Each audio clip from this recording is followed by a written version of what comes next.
الرحيم الحمد لله والصلاة والسلام على رسول الله اللهم وفقنا لما تحب وترضى وبعد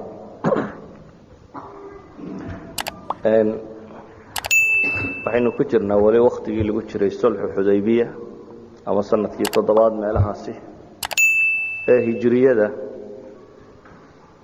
sanadkan dagaalada dhacay waxaa lagu tilmaamaa laba dagaal oo kala dambeeyey mid dagaal ay inta badan ku tilmaamaan culimada taariikhda ghaswat al-ghaba ama ghaswat al-dhiqarad isagu ma ahayn dagaal sida weyn si marka loo eego wuxuu ku saabsanaa nimankii reer Ghatafaan ahaa nin ka mid ah oo Uyaynah ibn Husn ninuu dhalay oo Cabdiraxmaan loo odhan jiray bay yidhaahdaan ayaa soo weeraray geel uu nebigu lahaa calayhi salaatu wasalaam markii ay ka yimaadeen xudaybiya ka soo noqdeen ayuu geel dhalay ama geel ayuu nebigu calayhi salaatu wasalaam u dhiibay nin ka mid ahaa ghulaamadii u shaqayn jiray Rabaax qofna waa la raaciyey haddaynu qisada tan batalkeeda ama halyeega qisadan ugu caansan qaadano sida uu warinayo riwaayaadkiisa mid ka mid ah مثلا رواية صحيح مسلم كقطالة سلامة بن الأكوع صحابي اللي ورنجري ويان ورنو سو ورنيو سلامة بن الأكوع حديث دير أوليها وكجور رميو أن سلح حديبية يدور كي جورا قالوا صو وررتيو يسوي جيتشي فين وأفر نساق بصدي أديرك عامرين وتضبط النساء حلا هذا النبي وسيداي قصة يسوي ورنا يا يوم وحقود دريولي ما كانوا مقالة مدينة وصار نقرنا يبيري aanu degnay ayuu nabigu calayhi salaatu wasalaam geel buu diray buu yidhi meel baadiya in la daajiyo oo lagu hayo aniga iyo ghulaamkiisii Rabaax ahaabaa raacnay buu leeyay anuu geela waxaan ula socday buu tilmaamayaa Salamata ibn al-Akwa waxaan waday faras Talha uu leeyay saxaabigii Talha ibn Ubaydillah la odhan jiray waayo Salamata ibn al-Akwa wuxuu ka mid yahay raggii muhaajiriinta soo hijrooday ee roolahoodii iyo xoolahoodii iyo wixii bay iskaga yimid marka ninkan saxaabiga kale buu faraskan uga shaqeeyaa oo u hagaajiyaa u daajiyaa isna markaa wax la cunaa Salamata ibn al-Akwa wuxuu leeyahay marka faraskii uu lahaa Talha ibn Ubaydillah ayaana na soo kaxeeyay buu leeyahay anigoo geela markaa faraskan ku dhaxayna oo unadiya waxay yidhaahdaan waa in inta la waraabiyo biyaha soo dhamaysan laga joojiyo hadana la soo daajiyo lagu soo celiyo noocankaas iyo kala ala kulli xaal ana geelaas baan ag joogay buu leeyahay faraskaasaan waday subaxii dambe ayaa goor subaxnimo hore ah waxaan soo weeraray buu yiri Cabdiraxmaan al-Fazari waa ibn Uyaynah Cabdiraxmaan ibn Husn ibn Uyaynah baa filay in la oran jiray ayaa soo weeraray buu yiri dabeetana geelii nabigu qaaday ninkii raacayayna wuu dilay markaas waxaan ku yidhi war Rabaaxow wiilkii kale la socday faraskan fuul oo adigu Madiina u cararo qaylagee faraskana ninkii la gaarsiiyay saxaabigii ahaa Talha ibn Ubaydillah gaarsiiyay nabigiina uu sheegay calayhi salaatu wasalaam geelisi in la weeraro la qaaday faraskii inankii uu isku soo daray haddana waxaan sidii buu yidhi war waxba ha sugine waan yara carray buu yidhi meel halkii yaroo taagan baan koray buu leeyahay meel yaroo taaga dabeetana halkii baan 3 jeer dhagaas qabtay buu loo qayliyay ya sabaha baan idhi buu yidhi yani hayaay oo kale war ah geeli nabiga la soo qaadiyo soo gaadhay Madiina buu leeyahay labadeeda dacal qaylan xagga kale uga talaabiyay ninkii uu faraska ku daray ana ka dheereeyay buu leeyahay codkii qayladan qayliyay ayaa Madiina labadeeda dacalba aan gaarsiiyay haddana waxaan idhi buu yidhi ciidanku intuu soo socdo waxba ha sugin waan ka daba cararay Salamata ibn al-Akwa wuxuu ahaan jiray ragga orodka caanka ku ah ee fardaan la barataba orod dheer iyo mid xufaman aad u cararabo ahaan jiray Salama raggii gala qaado oo farda wata oo uu qayladoon tagay oo xagga qabtay ayaa markan qayladii yeersiiyay gaarsiiyay buu yidhi waan haddana ka daba cararay geeli nimankii watay iyo fardaha baan ka daba booday buu yidhi dhaxdan ku gaadhay buu yidhi sidaan u ordayay anigoo leebkaygii iyo gamuunkaygii sita waan isla soo daba taagaa buu yidhi sidaan u ordayo mid faras wato oo fuushan aan xagga dambe ka gelayaa buu yidhi leebkoo garabka ka saara anigoo la buuri khud wa ana ibn al-akwa wal yawm yawm ar-rad'a weedha anigoo ku celcelinaya buu leeyahay waxaan idhaahdaa buuri qaado leebka markaan ku dhuftaba ana waxaan hayse ina akwa baanahay maantuna waa maalintii halaaga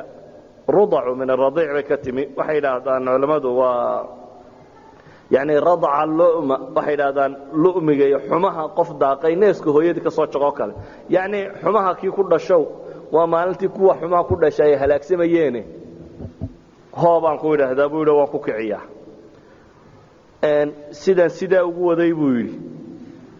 ilaahay baan ku dhaartay kamaan zuulin buu leeyahay ilaa aan nafta isugu wada keenay nimankaana sidaan u eriyay buu yiri iyana ay gala u wateen iyo fardaha u wateen anaanu la daba ordayay waa la igu soo laabtaa buu yiri marka farasigu soo laabta dib aan u cararaa haddaan ciidanka ka yara baxo farasku cabaari soo eriyana geed intaan dabada galiyo ayuun baa markuu igu soo dhawiyay gamuunkan ku rideeya dib markay u cararana dayga dheerayn maayana waan ka daba ardaawn buu leeyahay haddana nimanka fardaha sitay iyo gala wata dib markay u cararana waan ka daba boodaawn ilaa uu nafta isugu keenay oo markii dambe buur ay iga dhex galeen buu yiri meel buur oo adag oo luuqa buurta markay dhex galeen iyo meeshaasna waan ka soo daba rooraa buu leeyahay oo waan soo gaadha markay buur luuqa ka fuulaana intaan buurta anigu dhinaca kale ka fuulo korka ka maro ayaan dusha dhagaxa kaga soo daadiyaa buu leeyahay iyagoo hoosteeda markaasi maraya sidii ugu waday buu yiri wuxuu ku dhaaranayaa hatta ma khalaqa Allahu min ba'irin min dhahri rasuulillahi sallallahu alayhi wasallam illa khallaftahu wara'a dhahri ila iyo geeli nabiga dhamaantii aan dhiciyay buu leeyahay oo aan neef kaga tagin sidii baan u eriyay buu leeyahay intay geeli neef ka wateen waan waday markaan geeli oo dhan ku hubsaday buu yiri inaan ka wadayni oo aan dhiciyay ayaan idhi buu yiri haddana ka hadhina kuwan eri sidii baan u eriyay buu leeyahay حتى markii dambe fardahoodii iyo waxay fuushanayeen war habaar qabaan haynaga hadhee fudaydiya fardaha iyo waxa kan oo alaabta daadiya 30 go' baa la tuuray buu yiri iyo 30 waran si kolba laba la igu tuurayay ayaa 30 go' la tuuray 30 burde waxa kale oo la tuuray buu leeyahay 30 waran intay tuuraanba walada iga dambaysa si ay u gartaan waan ururiyaa buu yiri dabeetana dhagxan baan saara ku tuulaa si loo gartay inaan anigu dhacsaday dabeetana markaan ku hubsaday inaan calaamadsaday inaan ka daba boodaa buu yiri waan eriyaa ciidankaasi salaamo qura eriyaya sidii ugu waday buu leeyahay ee warankay tuuraan iyo burdahay tuuraan ba intaan u urursado aan meel ugu calaamadsaday waan u eriyay ayay isfudaydiyeen buu yiri nabiga kaleey salaatu wasalaam iyo saxaabadina way ga daba yimaadeen sidaan waday waxaan tagay buu yiri meel wada yaro ciriiriya labaan isla tagnay waxay u tageen buu yiri nin fulan ibn badr al-Fazari nin la oran jiray ayay ku soo baxeen ninkii bay la fadhiisteen oo ay la qadeeyeen ninba cunno u sameeyo iskala fadhiisteen dabeetana ninkii iyagoo isla warwarramo qadadii la cunaya ayaan halkan dushooda soo fadhiistay buu yiri ana la arkay ninkii baa wuxuu yiri ma hada la diara war kana arka muxuu yahay buu yiri markay raashika u soo fadhiisteen war ilaa saaka waa berigi buu neeriyay bay dhahay ninka quraanu saga taaglaana oo ciidanka dhan ilaa saaka ninkaas eriyay ayay ku yiraahdeen waagu sidoo dilaacay bay yiraahdeen nagamu hadin ilaa iyo marna gamuun ugu ganayay marna neeriyay ninkii baa wuxuu yiri waa afar nin oo idin kamid ah ku kacda ninka nin baa ilaa saaka waa berigi neeriyay afmaahe afar u saara buu yiri afar ay ku kac oo ninkan shaqaha laga qabto afartii markay soo kaakaceen buu yiri meel hadal la igala soo gaadhay markay marayaan ayaan la hadlay buu yiri waxaan ku yiri hal taarifunani wararta ma garanaysaa nimankii nasi soo socda waxay yiraahdeen la waman anta ku garan mayna yaad ahayd bay yiraahdeen iyagoo soo socdo dhawaaqi waxaan yiri buu yiri ana salamatu ibn lakwa waxaan ahay anigu ninkii salamatu ibn lakwa la oran jiray ee walladii karrama wajha muhammadin sallallahu alayhi wa alihi wasallam la atlubu rajulan minkum illa adraktuhu wala yatlubuni rajulun minkum fayudrikani war waxaan ahay nin la wada garanayo buu leeyahay salamaan ahay buu yiri ilaaha nabi maxamed wajigiisa karaameeyaan ku dhaartay mid idinka idin kamid ah hadaan idin ka dhaqaaqay inaanu soo gaadhayn idinkana kaanu dhaqaaqay inaanu baxsanayn in iska taga yani hadda khatari galisana waan carrayay gaari meysaan hadaan idin ka hela cidlana midkiin baxsan maayo nin idinka idin kamid iga dheerayn maayo mid iyagii kamid ah qaala ahaduhum buura ana adun walla ana waa malaynaya kaina arkiisu saayahay buu yiri ninkan inayna waxba ka qaban kareen waa ilata halkii baan iska fadhiyey buu yidhi ilaa iyo anigoo sidii u fadhiya fardoolaydii saaka ka soo carartay ee madiina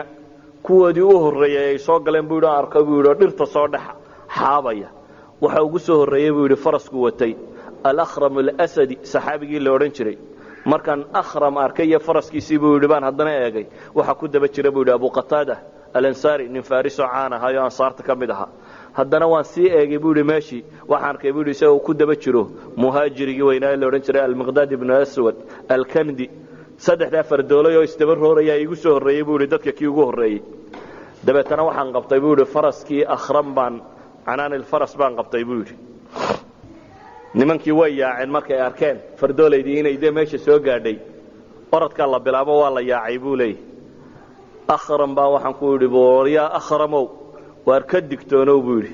isagoo aan nebiga calayhi salaatu wasalaam iyo ciidankii kula socon yay cidlo kuula bixine sug ha ku soo gaadhaan ciidanka kale eh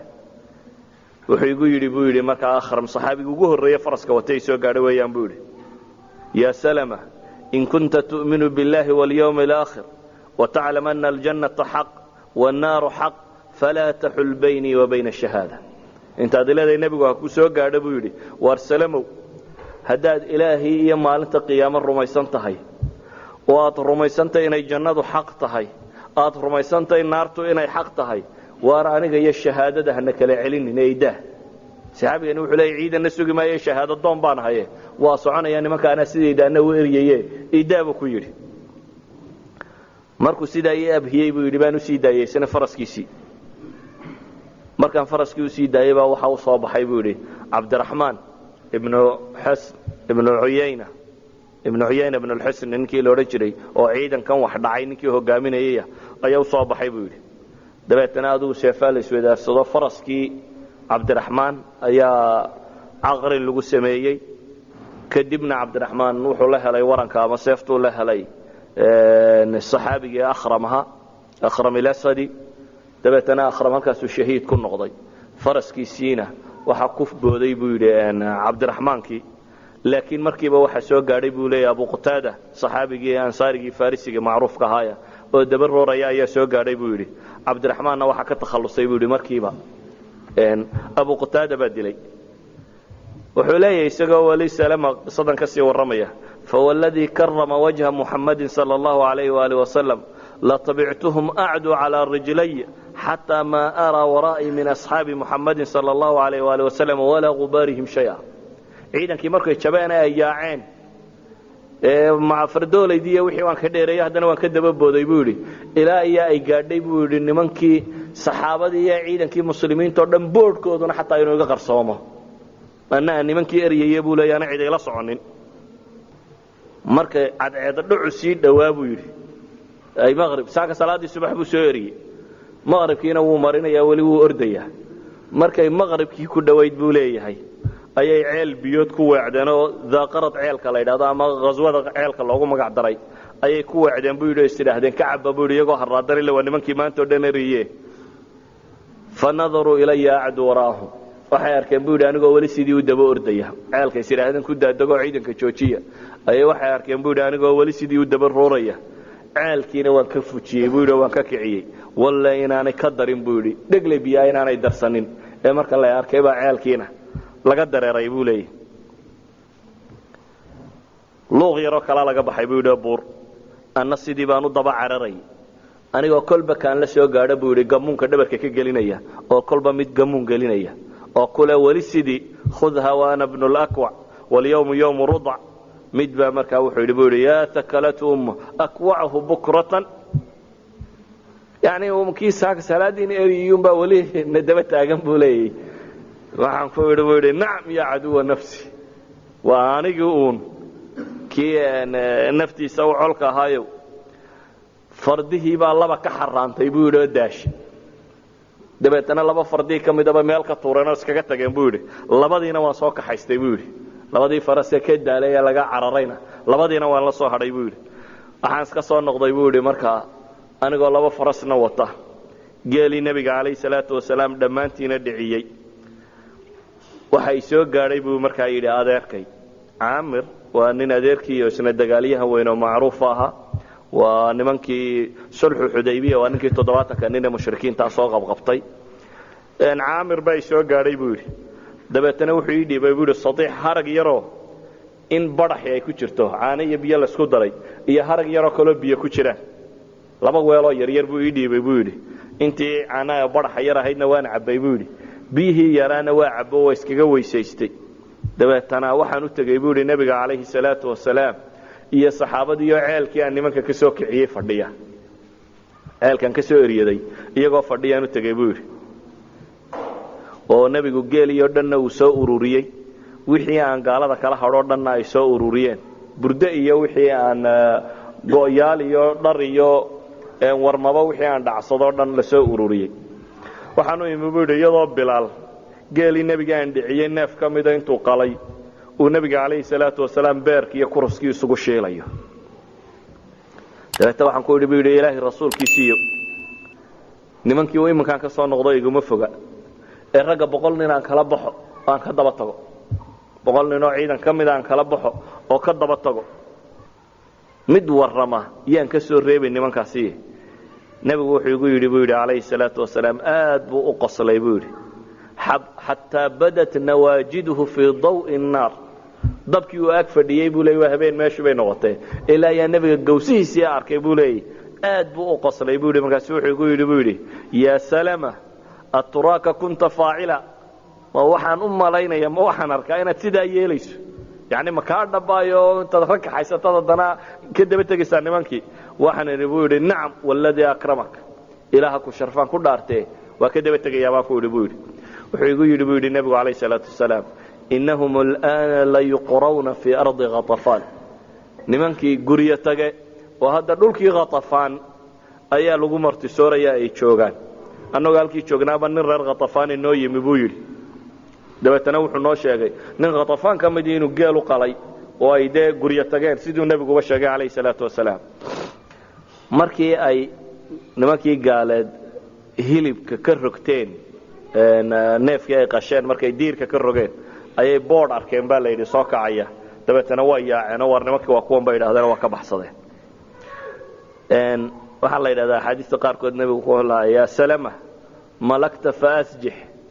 war ka xoog badisay nimankii hadaba dadka waa loo naxariistaa iska cafi uu nabigu ku yiri waan eriyay aan talamahay nimanka dhibtay iskaga xad ayuu nabigu kaleey salaatu wasalaam ku yiri baa la yiraahdaa nabigu kaleey salaatu wasalaam halkiiba habeenkii la iska joogay waagii markuu bariyay buu wuxuu lahaa kana khayru fursanina al-yawma buqtada fardoolaydeena maanta dagaalka kan waxa ugu fiicnaa أبو قتادة نك الله يرضى وخير رجالتنا لقتنا وحوف عناب النبي عليه السلام وحيسي يبود مالته النبي عليه الصلاة والسلام لبس سهمي حواليه وسعود عيي لبس سهمي باليجس يبود سهم الفارس وسهم الراجل ننفرس ولا سهم كيلا سينشرينا ولا يسيبود مثل غينا يا سهم كيلا سينشرينا النبي قاعد يسوق كيد ريبود عليه الصلاة والسلام وانت أبقى هذا بالين انت بان سوق قاطبودي دبتنا النبي قاعد وحي يساريبودي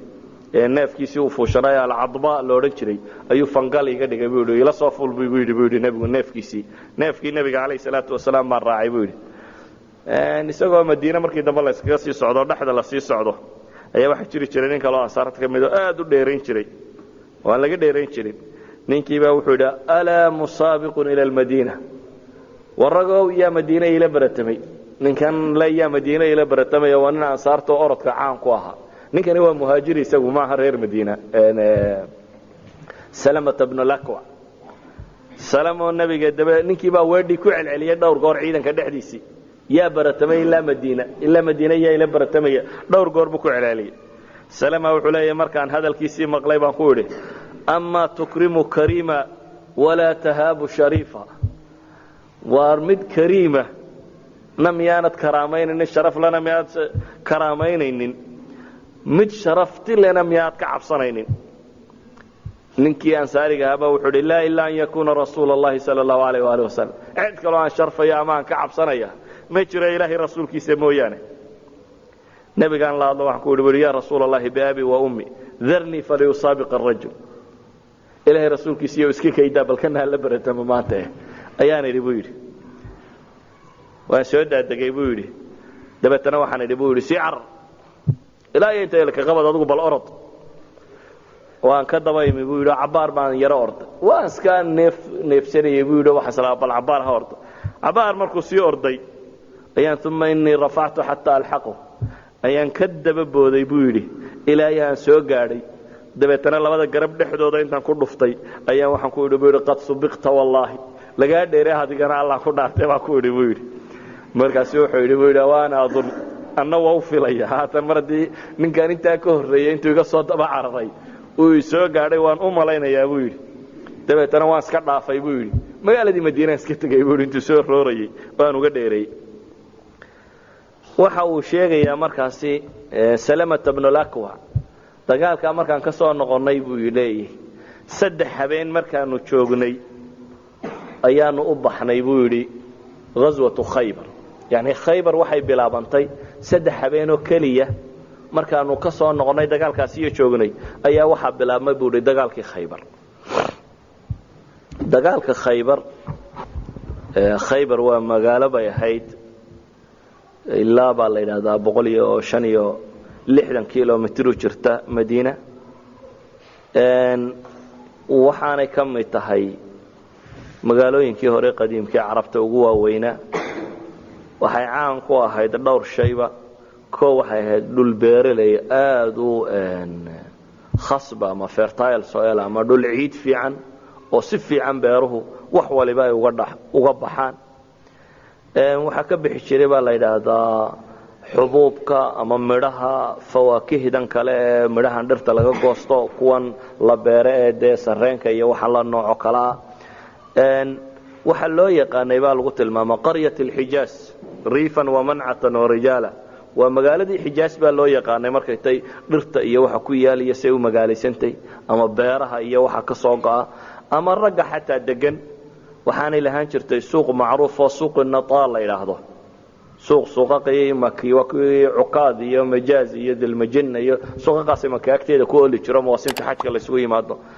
khaybarna suuq nataal la yiraahdo ku oli jiray oo qabiilkan weyna Ghatafaan la yiraahdo ee ghazwatul ahzab dagaalka quraysh soo raacay suuq ay ilaaliyaan ayaa meesha ku oli jiray makaanadeeda iqtisaadiga dhaqaale daraadeedna waa dhul ay meel ay degi jireen dad tujaara iyo dad xirfadiyahana ayaa degi jiray waxaana deganaan jiray dad isugu jira carab iyo yuhuud labada kooxoodba way degi jireen laakiin markii yuhuudi madiina laga soo saaray ee ijlaaga lagu sameeyay yuhuudi reer banu qanuqaacti reer banu nadiirti labada kooxoodba markii la soo saaray gaar ahaan zucamadii reer banu nadiir waxay degeen khaybar waliba dee waxaynu dhihi ijlaaga reer banu nadiir waxa loo ogolaa maxay inay dumarka iyo caruurta iyo xoolahooda wixii ay raran karaanba inay rartaan baa loo ogolaaday markii ay ka soo baxayeen magaalada madiina waxoodiiba intay la soo guureen bale culimada taariikhda qaar ka mid waxay dhahaan baaltay soo guurayeen durbaanay tumanayeen iyo heesaa loo qaado yacni reer uun dad guuray unbay wakaayeen waxoodii oo dhan qaatay waxay soo degeen meesha tan waxaana ka mid ahaa nimanka soo degay raggii ugu waaweynaa reer banu nadiir ee ghazwatu ahzab baa nimankii lahaa qorshaheeda waayo ghazwatu ahzab yahuud baa samaysay سلام بن أبي الحقيق نكي لورن جريو كنان بن الربيع بن أبي الحقيق نكي لورن جري حيي بن أخطب رقاصيها رقي وويناية كمدها يهود وما القبينناها صابح مكي مي صو nimankan soo kaakiciyay ee hadana Ghatafaan u tagay heshiisyada la soo galay ee hadana u tagay yahuudi Madiina deganay reer Banu Qurayda ee ahdiga ka jabiyay nabigana calayhi salaatu wasalaam waxaan leenahay 3 ciidan oo kala gadisan buu la dagaalamay yahuud iyo quraysh iyo arabti iyo reer miyiga kan iyo waxa kan Ghatafaan ay caga ku wadato 3 kooxood oo kala gadisan bay ahaayeen kooxdii ugu colaada xumay ama ugu dagaalka badnayd quraysh bay ahaayeen oo iyaga heshiis nabadeed buu la soo galay baan nidhi waxa ku hadhay markaa 2 kooxood oo kale labadan kooxood kooxi waa kooxdan carabta imika geela dhacaysay Madiina soo weerartay oo niman reer miyiga ka badan oo wax kala haysanin najid iyo dhulka dago oo reer baadiya iyo yahuud nabigu calayhi salaatu wasalaam markuu ka soo noqdayba sulhu Hudaybiya dad yaga ku tashaday inuu shaqo ka qabto waxa kamid ah markaas reer Khaybar yahuudi iyo dadkan Khaybar degana reer Khaybar ragoodii waa weynaa qaar hore loo dilay ومثلا سلام بن أبي الحقيق وواطن اللي واحد دلي وكي عبد الله بن عتيق صحابي اللي ورنشري يدلين وحكم ده مثلا حيي بن الأخطب وكي اللي قد لي reer banu qurayda nimankii ku hadhay buu kamid ahaa heshiiska markay jabinayeen odayadii u tagay la joogay idinkaaba idin dagaal galaya ayuu kamid ahaa nabigu kaleey salaatu wasalaam waliba waxay sheegaan culimada taariikh yani xadiisan sanadkoodu saasi u xooganayn ibn isxaaq xadiis sanadkiisa raawi majhuul ku jiro ayaa wuxuu sheegaa xataa nabigu inuu waraaq u soo diray isagoo xasuusinaya islaamnimada iyo diinta inay qaataan iyo heshiis ka raba laakiin waxa uu may dhigtaagin marna ma aqbalin walidaalka nabigu kaleey salaatu wasalaam soo imaam al-bukhari batilmaamayay xadiidkii abdullah ibn atiika inuu soo maray oo ninkaasi u fasaxay in la dilo culimada taariikhdu waxay kaloo sheegaan ama mufassiriintu quraankii soo degay markii laga soo laabtay meesha la yiraahdo Xudaybiya markii laga soo laabtay waxa soo degay aayad quraan oo mufassiriintu ku tilmaamaan in ilaahay ubayabo hay khaybar ghaniimayna muslimiinta u tahay waayadka ilaahay leeyahay wa'ada Allahu maghanima kathira ta'khudunaha fa'ajjala lakum hadhihi waxay culimadu yiraahdaan al-maghanim al-kathira wa khaybar tala ta'jiiliyana wa sulh Xudaybiya way ku tilmaamaan غزوة markuu soo baxay nabigu kaleey salaatu wasalaam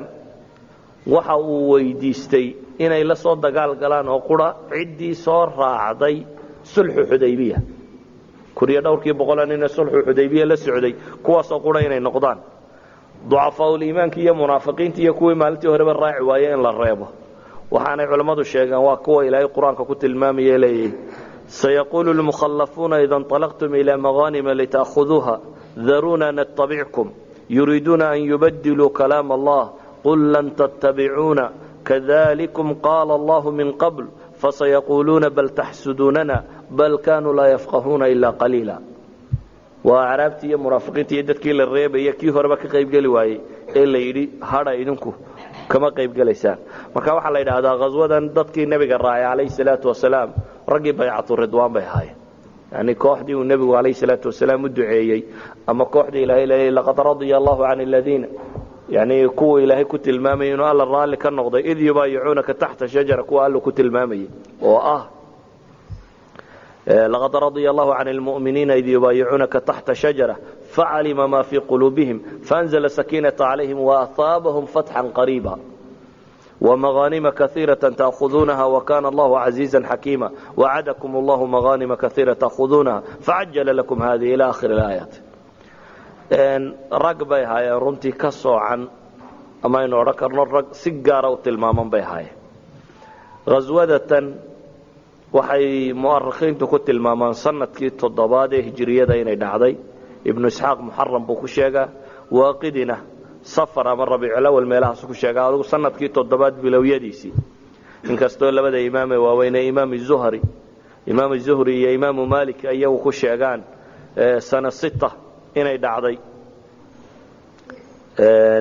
laakiin waa qadiyada inuu nidhi waxay ku saabsiisan tahay hadaad aragto had iyo goor taariikh ay culimada taariikhdu isku hayaan oo sanad u dhaxeeyo waxay ku saabsan tahay bay culimadu yiraahdaan khilaafka u dhaxeeya goorma laga bilaabay taariikhda hijriga yani nabigu kaleey salaatu wasalaam rabiicul awwal buu soo hijrooday idan ma waxa laga bilaabayaa sanadka dambe oo dhowrkan bilood sanadka ka hadhay waxba la tirin maayo sanadka dambe ka bilaabaya mise waxa laga bilaabaya dhowrkii bilood ka horeeyay hijriyada lagu soo daraya sanadka muharramti inta la qaato muharram iyo safar iyo kuwaas oo aan ku jirin de hijrada ka horeeyay baa la soo raacinaya marka laba qaab bay culimada taariikh u tiriyaan hadaad aragto bay mas'ala taariikhiyo inta badan waqtiga kale isku mid iyo sanad farqi ku jiro waa labadii kooxood kala taagnaa labada qadiyadood sida loo tirinay bay yiraahdaan xaafid ibn al-hajar al-asqalani rahimahullah qowlka ibn isxaaq buu xoojinayaa inay muharram sanadkii 7 ee hijriyada inay ahayd nimanka taariikhda qoraa waxay sheegaan wadadii uu nabigu soo maray alayhi salaatu wasalaam laakiin wadooyinka ay waxa iskaga talaabi doona waa yimi uu nabigu alayhi salaatu wasalaam meesha khaybar la yiraahdo khaybar markay yimaadeen xusuun badan ba khaybar ku taalay oo kooxba mar la furtay dhowr manطقo oo kala gadisan ama dhowr qaybood oo kala gadisan khaybar way hay in sha allah waa wixii aynu ka gaadhsiin karno ayaynu sharxi doonaa. saddex habeen dagaalka aynu sheegaynay Salamata ibn al-Akwa oo haliyeyga ka ahaa markii laga soo noqday ayuu nabigu calayhi salaatu wasalaam wuxuu diyaar garoobay inuu dagaalkan u soo baxo. ciidankii oo dhexda soo socda ayaa waxa ay ku yidhaahdeen caamir waa Salama adeerkii. caamir ibn al-Akwa gabayaabuha ay bacdo saxaaba waxay dhahay ya caamir alaa tasmacuna min hunayhatik war waxoogaga yaraa haageed odhan jirtay mad waxay naga maqashiisid baa lagu yiri yaani gabayadii waxay tiri jirtay waa rag safar ku jira dagaal u socda gabaygaagi bal wax ka sheeg baa leeyahay dabeetana waxaanay u badantay in taabitiin marka cadnaan laga bilaabo ilaa iyo nabi ismaaciil la geynayo adba khilaaf badan u jira yaani taariikh kala badan oo aad u kala gadisan oo aan isku xidhnayn ayaa markaas la tiriyaa laga bilaabo weeyaan cadnaan ilaa iyo inta la gaarsiinayo ismaaciil ama ibraahim xaga ka sii dambaysana de markaa ka sii muran badan inaad nabi ibraahim u abtirisay ilaa aadam aad gaadhayna wala tasaddaqna wala sallayna wa nahnu an fadlika mastaghnaina fathabbit alaqdama in laqayna wa anzilan sakinatan alayna gabayinkaas u tiriyaa leeyahay gabayga markuu tirinayo nabigu maqlay calayhi salaatu wasalaam dabeetana wuxuu yiri man hada warwa kuma ninka gabayga tirinaya riwaayadku alfaad xadiidka Bukhari iyo Muslim idbaa sibu soo ka riwaayadan akhriyay sahih Muslim ta Bukhari qora Allahumma lawla anta mahtadayna wala tasaddaqna wala sallayna faghfir fidaan laka maqtafayna wa thabbit alaqdama in laqayna wa alqiyan sakinatan alayna inna idha siha bina abayna wa bis-siyahi awwalu alayna gabaygaas u tiriyay dabeetana nabigu wuxuu alayhi salaatu wasalaam man hada saayib ورواتحنا انك ترينا يا واكم ابو النبي توحدي عامر بن الأكوع انا عامر رايد بخارينا وحيلا قالوا عامر بن الأكوع وعامر باليدي نيغا غبايغا كترينا غفر لك ربك ابو النبي عليه الصلاه والسلام الا دنبيغاغا هداف waxaana yidhaahdaan saxaabadu ma jirin qof uu si gaar ah nabigu u tilmaamay si gaar ah ilaahay dambigaaga dhaaf qof uu ku yiri إلا يبي يدهن شهيد بالنقطة أفو النبي كويل عليه الصلاة والسلام الله أديك الدنبي قاعد فقار وغشة شهيد بالنقطة رواية كقاربة وحيلين مركز سو مركو وين دام مغلي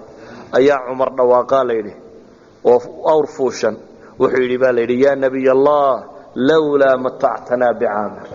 إلى أي رسول كيسي ما نوي رفع حيث عامر ما نود يسد مدو يعني مرة النبي يقول دعاء وحي رميسين إنه شهادة دجالك كهلية عمر بعد واقع يلا عامرنا رجع جالسين تدجالك في عمو كمدها عمر بامر كأوح لا إله رسول كيسي وماذا عامر مال من نود يسد وكله يعني ماذا عامر أن كرة حسني ما نود يسد إن عامر سيدي وشيغين بعد عضي أو إنه أركض دونا غزوة رجع وجه الرأية كل شهادة قاتو كم من نقرية خيبر markaynu eegno nabigu calayhi salaatu wasalaam goor habeenimo abuu wuxuu wadooyinka badbedelo oo meel soo maraba goor habeenimo abuu soo dul degay markuu soo dul degay habeenimadiina halkii ayuu joogeen salaadii subax bay goor hore oo qalas ah ayay tukadeen dabeetana markaas la yiri weerarka la soo bilaabo la soo baxo waxa iska hor yimid dhulkan dadka degan beeraley bay ahaayeen beeraleydiyo jarmaadsan oo yaambadoodii iyo waxay dhulka ku qodayeen iyo birahoodii sidata oo soo kalaho beeraha ku kalahsan iyo saxaabadii iyo soo kalahday baa iska hor yimid markay arkeen dadkii beeraha ka shaqeynayay dib bay u carareen waxay Muhammad wallahi Muhammad wal khamiisku yani al jaysh baa loo jeedaa ilaah baan ku dhaaranay waa kan Muhammad iyo ciidankiisina soo galay iyagoo leh marka reer Khaybar war horaba may maqalo fiican ilaa iyo waa lagu waabaristeeyun waabariga kanun baa arkaan ciidanka ku soo baxay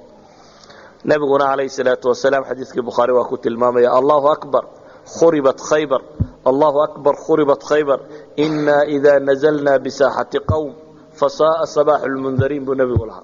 ilaahi baa weyn Khaybar waa la kharibay ilaahi baa weyn Khaybar yani waa halaagsantay haddaanu dul soo dul degno saaxadooda kuwaasi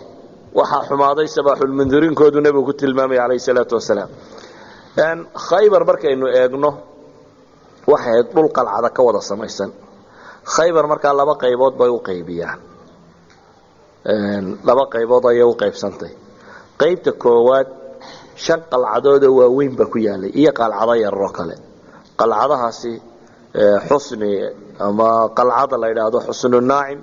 mid la yidhaahdo xusnu sacb ibn mucaad, mid la yidhaahdo xusnu qalcati zubayr, xusnu ubay iyo xusnu nizaar. 5taa qalcadood waxay ku yaaleen baa la yidhaahdaa qaybta hore.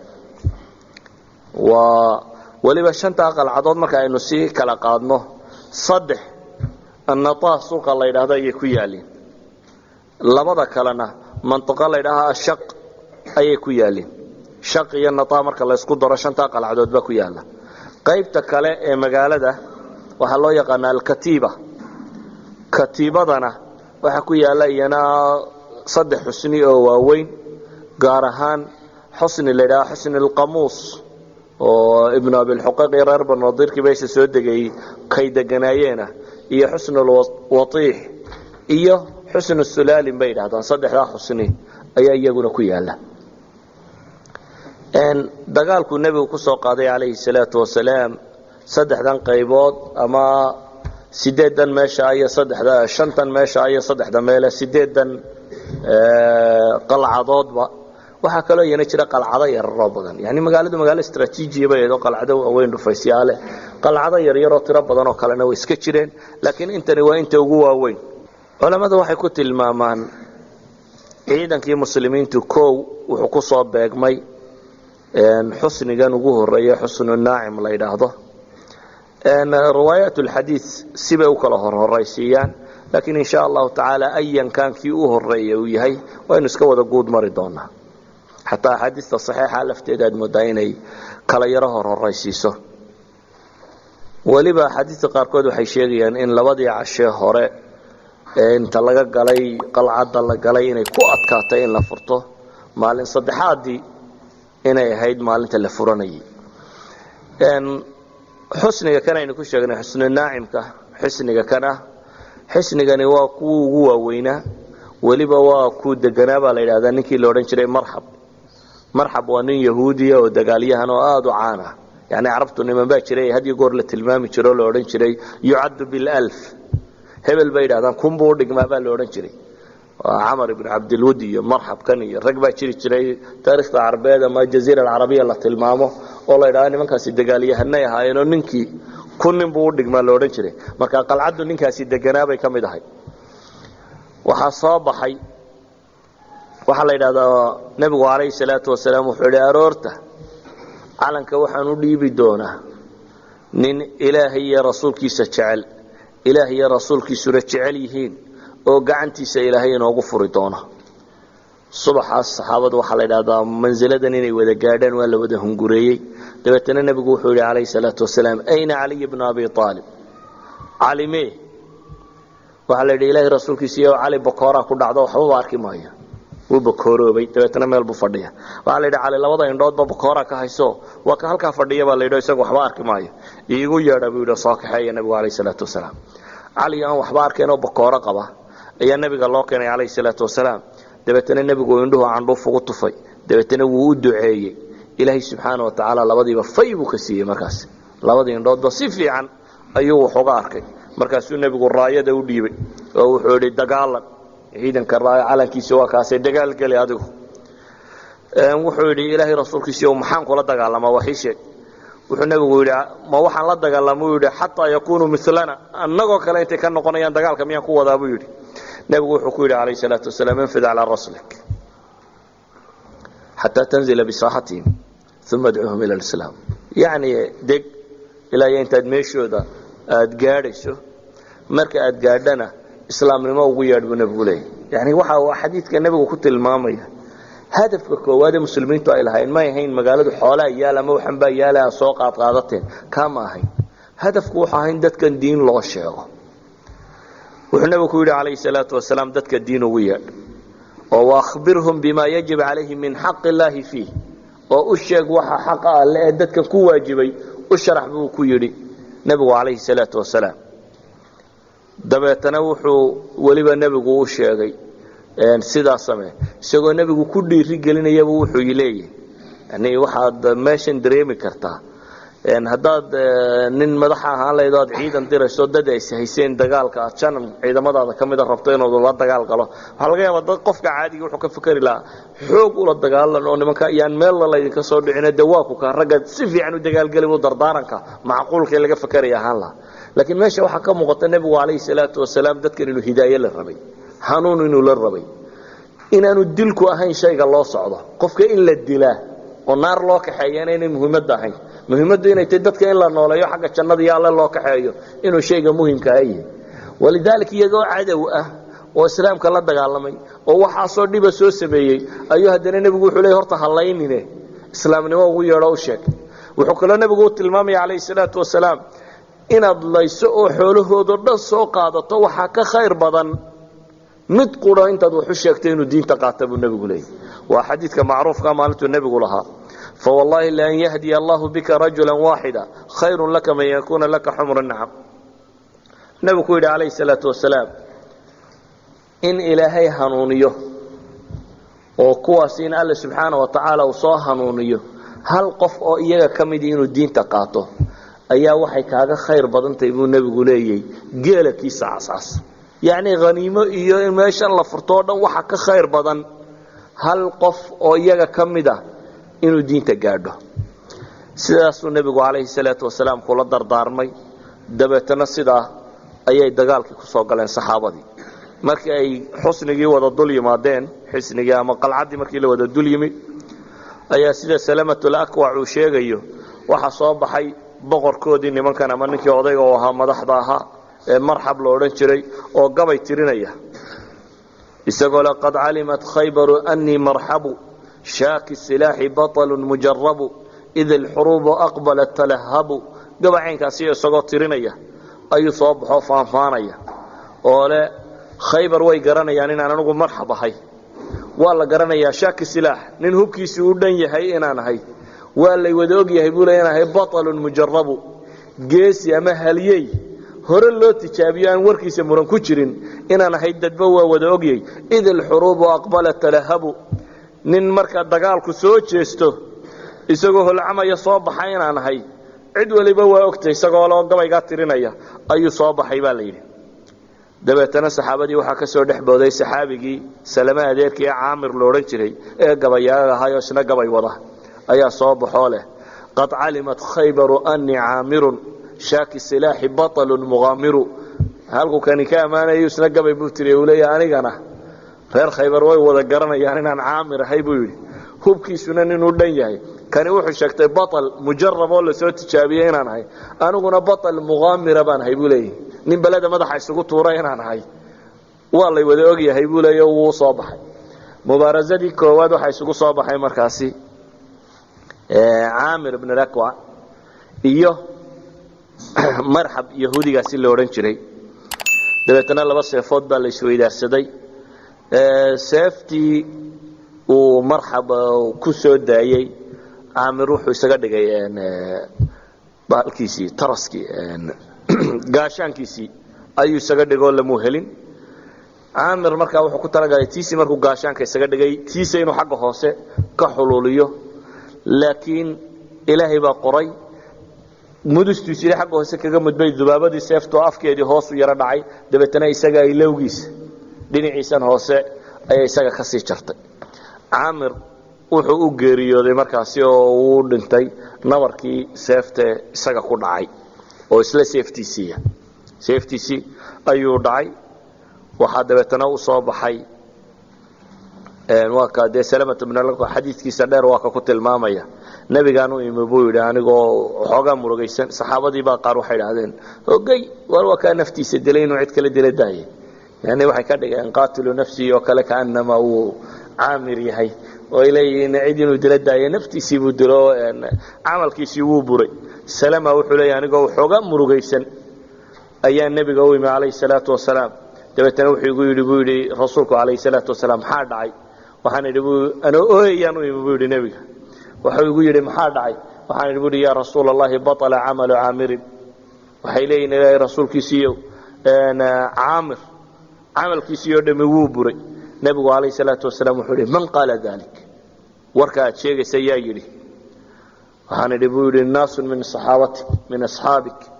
saxaabadaada rag ka midaasaa sheegaya. kadaba man qaala dalik buu nebigu yidhi calayhi salaatu wasalaam, been buu sheegay ninka warkaa ku hadlay. bal lahu ajruhu maratayn, laba ajar buu leeyahy. lajaahidun mujaahidun qalun carabiyun mashaa biha milah.